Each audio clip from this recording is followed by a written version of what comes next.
So, here's our word problem.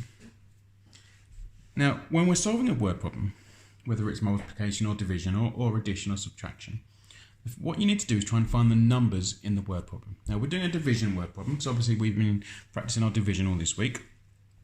So we need to read the question carefully and look for the numbers. Okay? Now, I'm going to read the question first.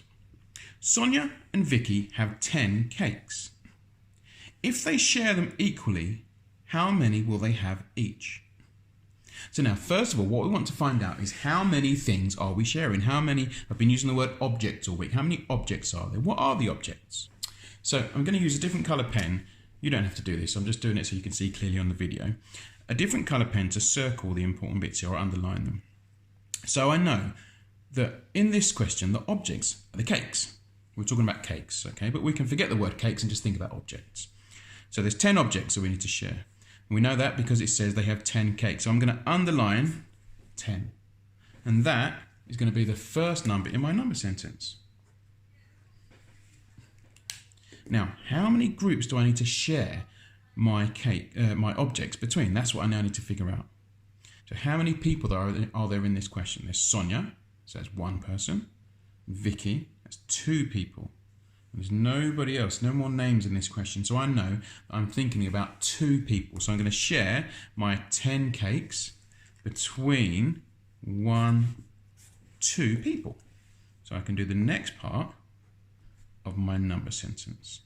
So I now know that what this word problem is really asking me to do is 10 divided by 2. And then, put my red pen down now, we can simply go back to solving it in the same way you have been all week. I know that I need 2 piles, 1, 2, and I'm going to share 10 objects equally.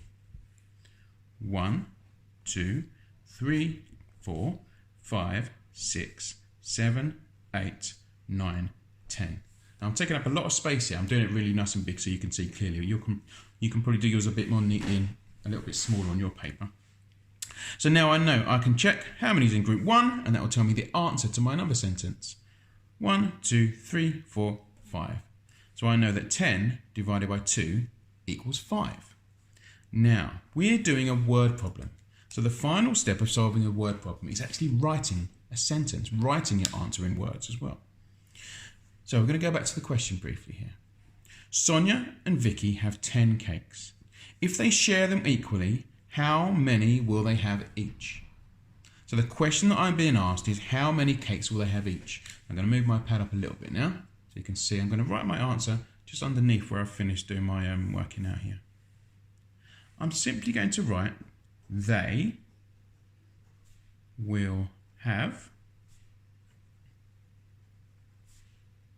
5. Now when I write 5, I'm writing the word, not the number. They will have 5 cakes each. And that's me all finished. Simple as that.